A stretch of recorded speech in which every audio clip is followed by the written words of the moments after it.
എല്ലാവർക്കും ഡെലിഷ്യസ് റെസിപ്പീസിൻ്റെ പുതിയൊരു വീഡിയോയിലേക്ക് വീണ്ടും സ്വാഗതം. ഇന്ന് നല്ലൊരു സ്പെഷ്യൽ ചിക്കൻ കറിയുടെ റെസിപ്പിയുമായിട്ടാണ് വന്നിരിക്കുന്നത്. ഇത് അപ്പത്തിൻ്റെ കൂടെയും ചപ്പാത്തിയുടെ കൂടെയും ചോറിൻ്റെ കൂടെയൊക്കെ കഴിക്കാൻ പറ്റിയതാണ്. അപ്പോൾ നമ്മുടെ ക്രിസ്മസ് സ്പെഷ്യൽ ചിക്കൻ കറി എങ്ങനെയാണ് തയ്യാറാക്കുന്നതെന്ന് നോക്കാം. ഇത് നല്ല കുറുകിയ ചാറോട് കൂടിയിട്ടുള്ളൊരു കറിയാണ്.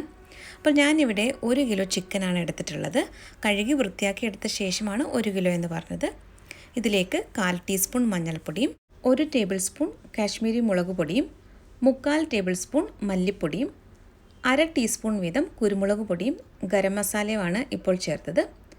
1 ടേബിൾ സ്പൂൺ ഇഞ്ചി വെളുത്തുള്ളി പേസ്റ്റാണ് ചേർത്തത്. ഇനി ഇതെല്ലാം കൂടി നന്നായിട്ട് കൈ കൊണ്ടൊന്ന് തിരുമ്മി യോജിപ്പിച്ചെടുക്കണം.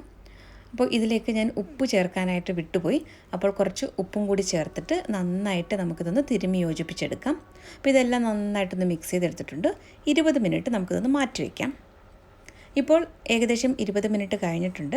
ഞാനൊരു കടായിലേക്ക് കുറച്ച് വെളിച്ചെണ്ണ ഒന്ന് ചൂടാക്കിയെടുത്ത ശേഷം കുറച്ച് കറിവേപ്പിലയാണ് ചേർത്തത്. വെളിച്ചെണ്ണ ഏകദേശം ഒരു 1.5 ടേബിൾ സ്പൂണോളമാണ് ചേർത്തിട്ടുണ്ടായിരുന്നത്. ഇനി ഇതിലേക്ക് നമുക്ക് സവാള ചേർത്ത് കൊടുക്കാം. 2 വലിയ സവാള സ്ലൈസ് ചെയ്തെടുത്തതാണ് ചേർത്തത്. ആവശ്യത്തിനുള്ള ഉപ്പും കൂടി ചേർത്തിട്ട് നന്നായിട്ടൊന്ന് വഴറ്റിയെടുക്കുകയാണ്. ഇപ്പോൾ സവാള ചെറുതായിട്ടൊന്ന് വഴന്ന് വന്നിട്ടുണ്ട്. ഈ സമയത്ത് നമുക്കിതിലേക്ക് പച്ചമുളകും ഇഞ്ചി വെളുത്തുള്ളി പേസ്റ്റും കൂടി ചേർക്കാം. 2 പച്ചമുളകാണ് ചേർത്തത്. 1 ടീസ്പൂൺ ഇഞ്ചി വെളുത്തുള്ളി പേസ്റ്റും കൂടി ചേർത്തിട്ടുണ്ട്. ഇനി ഇതെല്ലാം കൂടി നന്നായിട്ട് ഒന്ന് വഴറ്റിയെടുക്കണം. ഇഞ്ചിയുടെയും വെളുത്തുള്ളിയുടെയൊക്കെ ആ ഒരു പച്ചമണം മാറുന്നത് വരെ നന്നായിട്ട് ഇതൊന്ന് വഴറ്റിയെടുത്തിട്ടുണ്ട്. ഇനി നമുക്കിതിലേക്ക് 1/4 ടീസ്പൂൺ മഞ്ഞൾപ്പൊടിയും 1/2 ടേബിൾ സ്പൂൺ കാശ്മീരി മുളക് പൊടിയും 1 ടീസ്പൂൺ മല്ലിപ്പൊടിയുമാണ് ചേർത്തത്. ഇനി നമുക്ക് ഈ പൊടികളെല്ലാം നന്നായിട്ട് ഒന്ന് മൂപ്പിച്ചെടുക്കണം. തീ ഏറ്റവും കുറച്ച് വെക്കാനായിട്ട് പ്രത്യേകം ശ്രദ്ധിക്കണം. പൊടികളെല്ലാം നന്നായിട്ടൊന്ന് മൂത്ത് വന്നിട്ടുണ്ട്. ഇനി നമുക്കിതിലേക്ക് തക്കാളി ചേർക്കാം. ഒരു വലിയ തക്കാളിയാണ് ഞാനിപ്പോൾ ഇതിലേക്ക് ചേർത്തിട്ടുള്ളത്. നന്നായിട്ട് ഈ മസാലയുമായിട്ട് ചേർത്തിട്ട് തക്കാളി ഒന്ന് ഇളക്കി കൊടുക്കാം. ഇനി നമുക്ക് തക്കാളി ഒന്ന് അടച്ച് വെച്ചിട്ട് വേവിച്ചെടുക്കണം. നന്നായിട്ട് തക്കാളി ഒന്ന് വെന്തുടഞ്ഞ് വരണം. അപ്പോൾ നമുക്കൊന്ന് അടച്ച് വയ്ക്കാം. ഇനി ഇതൊന്ന് തുറന്ന് നോക്കാം. ഇപ്പോൾ തക്കാളിയൊക്കെ പാകത്തിന് നന്നായിട്ട് വെന്തുടഞ്ഞ് വന്നിട്ടുണ്ട്. അപ്പോൾ നമ്മുടെ ചിക്കൻ കറിയുടെ മസാല ഇവിടെ റെഡി ആയിട്ടുണ്ട്. ഇനി ഇതിലേക്ക് നമുക്ക് മാരിനേറ്റ് ചെയ്ത് വെച്ചിരിക്കുന്ന ചിക്കനാണ് ചേർക്കാനുള്ളത്. ഞാനിവിടെ 20 മിനിറ്റാണ് ചിക്കൻ മാരിനേറ്റ് ചെയ്ത് വെച്ചിട്ടുണ്ടായിരുന്നത്. അപ്പോൾ ഇത് നമുക്ക് ഒരു 2 മിനിറ്റോളം ഇതുപോലെ ഒന്ന് തുറന്ന് തന്നെ വെച്ചിട്ട് ഒന്ന് ഇളക്കി കൊടുക്കാം. നന്നായിട്ട് ഇതൊന്ന് മിക്സ് ചെയ്തെടുത്ത ശേഷമാണ് നമുക്കിത് മീഡിയം ഫ്ലെയിമിൽ വെച്ചിട്ട് അടച്ച് വെച്ചിട്ട് വേവിച്ചെടുക്കുന്നത്.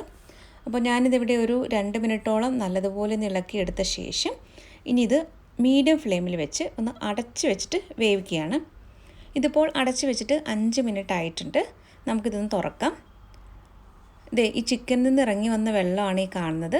നമ്മളിതിലേക്ക് പ്രത്യേകിച്ച് വെള്ളമൊന്നും ചേർത്തിട്ടില്ലായിരുന്നു. അപ്പോൾ ഇത് നന്നായിട്ടൊന്ന് ഇളക്കി കൊടുത്ത ശേഷം നമുക്കിനി ഇതിലേക്ക് തേങ്ങാപ്പാലാണ് ചേർക്കാനുള്ളത്. ഞാനിപ്പോൾ ഇതിലേക്ക് 1 കപ്പ് തേങ്ങാപ്പാൽ ചേർക്കുന്നുണ്ട്. ഒരു മീഡിയം കൺസിസ്റ്റൻസിയിലുള്ള തേങ്ങാപ്പാലാണ് ചേർക്കുന്നത്. അപ്പോൾ തേങ്ങാപ്പാൽ ചേർത്ത ശേഷം നന്നായിട്ട് ഇതൊന്ന് ഇളക്കി കൊടുക്കാം. ഇനി നമുക്ക് ഈ തേങ്ങാപ്പാലിലാണ് ചിക്കൻ വേവിച്ചെടുക്കുന്നത്. അപ്പോൾ ഇനി തീ കുറച്ച് വെച്ചിട്ട് അടച്ച് വെച്ചിട്ട് ഒന്ന് വേവിച്ചെടുക്കാം. ഇടയ്ക്ക് ഇതുപോലെ ഒന്ന് തുറന്നിട്ട് ഇളക്കി കൊടുക്കാനായിട്ട് മറക്കരുത്. അപ്പോൾ ഞാനിവിടെ ഒന്ന് ഇടയ്ക്കൊന്ന് തുറന്നിട്ട് ഇത് നല്ലതുപോലെ ഒന്ന് ഇളക്കി കൊടുത്ത ശേഷം വീണ്ടും ഇത് ചെറിയ തീയിൽ അടച്ച് വെച്ചിട്ട് വേവിച്ചെടുക്കുകയാണ് ചെയ്യുന്നത്. ഇപ്പോൾ നമ്മുടെ ചിക്കനൊക്കെ പാകത്തിന് നന്നായിട്ട് വെന്ത് വന്നിട്ടുണ്ട്. അതുപോലെ കറി ഒന്ന് ചെറുതായിട്ടൊന്ന് കുറുകി വന്നിട്ടുണ്ട്. ഇനി ഇതിലേക്ക് നമുക്ക് 1/4 ടീസ്പൂൺ വീതം ഗരം മസാലയും കുരുമുളക് പൊടിയും കൂടി ചേർക്കാം. നന്നായിട്ട് ഒന്ന് ഇളക്കി കൊടുക്കാം. നിങ്ങളുടെ എരിവിനനുസരിച്ച് കുരുമുളക് പൊടിയുടെയൊക്കെ അളവിൽ മാറ്റം വരുത്താം. നിങ്ങൾക്കിപ്പോൾ കൂടുതൽ എരിവ് വേണമെന്നുണ്ടെങ്കിൽ 1/2 ടീസ്പൂണൊക്കെ ഈ സമയത്ത് ചേർക്കാവുന്നതാണ്. നന്നായിട്ട് ഇതൊന്ന് ഇളക്കി കൊടുക്കാം. ഒരല്പസമയം കൂടി ഞാനിതൊന്ന് തിളപ്പിച്ചെടുക്കുകയാണ്. അപ്പോൾ കറി ഒന്ന് കുറുകി വരാനുണ്ട്. അപ്പോൾ നമ്മുടെ ടേസ്റ്റി ആയിട്ടുള്ള നമ്മുടെ സ്പെഷ്യൽ ചിക്കൻ കറി റെഡി ആയിട്ടുണ്ട്. ഇപ്പോൾ നിങ്ങൾക്ക് കാണാമല്ലോ, എണ്ണയൊക്കെ നന്നായിട്ട് തെളിഞ്ഞു വന്നിട്ടുണ്ട്. ഇതിലേക്ക് അവസാനമായിട്ട് കുറച്ച് കറിവേപ്പിലയും കൂടി ചേർത്തിട്ട് നന്നായിട്ടൊന്ന് മിക്സ് ചെയ്തെടുക്കുകയാണ്. കറിയൊക്കെ നല്ല കുറുകി വന്നിട്ടുണ്ട്. അപ്പോൾ അപ്പത്തിൻ്റെ കൂടെയും ചപ്പാത്തിൻ്റെ കൂടെയും അതുപോലെ ബ്രെഡിൻ്റെ കൂടെയൊക്കെ കഴിക്കാൻ പറ്റിയ നല്ലൊരു ചിക്കൻ കറിയാണ്.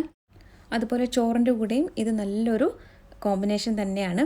അപ്പോൾ ഇന്നത്തെ ഈ ചിക്കൻ കറി എല്ലാവർക്കും ഇഷ്ടമായി കാണുമെന്ന് കരുതുന്നു. അപ്പോൾ നമ്മുടെ ക്രിസ്മസ് സ്പെഷ്യൽ വീഡിയോകളൊക്കെ എല്ലാവരും കാണുന്നുണ്ടെന്ന് കരുതുന്നു.